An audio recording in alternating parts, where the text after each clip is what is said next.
ഇന്ന് നമ്മൾക്കൊരു കറുമറാപ്പട്ടണ മിക്സർ ഉണ്ടാക്കിയാലോ. വീട്ടിലുള്ള ചേരുവകൾ വെച്ച് മാത്രം പെട്ടെന്ന് ഉണ്ടാക്കാൻ പറ്റുന്ന ഒരു മിക്സറാണിത്. ആദ്യം തന്നെ ചൂടായി വരുന്ന വെളിച്ചെണ്ണയിലേക്ക് കറിവേപ്പിലയും വറ്റൽമുളകും വെളുത്തുള്ളിയും ഇതേപോലെ ഒന്ന് ഫ്രൈ ചെയ്ത് മാറ്റി വെക്കുക. പിന്നെ നിലക്കടല ഇതിലേക്ക് ഈ ഒരു അരിപ്പയിലേക്ക് കൂടിയാണ് കേട്ടോ ഞാൻ പൊരിച്ചെടുക്കുന്നത്.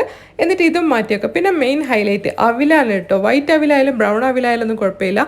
അവിലും ജസ്റ്റ് ഒന്ന് ഫ്രൈ ചെയ്ത് മാറ്റി വെക്കുക. കളർ ചേഞ്ച് ആവാതെ നോക്കണം കേട്ടോ.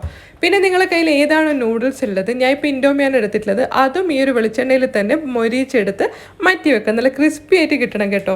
അങ്ങനെ ഞാനിത് ഈ ഒരു ബൗളിലേക്ക് അവിലും നമ്മൾ ഫ്രൈ ചെയ്ത് മാറ്റി വെച്ചിട്ടുണ്ടായ ആ ഒരു ഇൻഡോമിക്ക് അകത്തുള്ള ആ ഒരു പൗഡറും കൂടി ഇതിലേക്ക് ചേർത്ത് കൊടുക്കുന്നുണ്ട്. പിന്നെ ഇത് കുറച്ചൊന്ന് സ്പൈസി ആയിക്കോട്ടെ, അതിനുവേണ്ടി ഞാൻ കുറച്ച് ഉപ്പും മുളക് പൊടിയും കൂടി ഇതിലേക്ക് ആഡ് ചെയ്ത് കൊടുക്കുന്നുണ്ട്. പിന്നെ നമ്മൾ കായപ്പൊടി ഉണ്ടെങ്കിൽ കുറച്ചൊരു കായപ്പൊടി കൂടി ചേർത്ത് കൊടുക്കുക. പിന്നെ നമ്മൾ നേരത്തെ മൊരിയിച്ച് മാറ്റി വെച്ചിട്ടുണ്ടായ ആ ഒരു നിലക്കടലയും കറിവേപ്പിലയും വറ്റൽമുളകും ഒക്കെ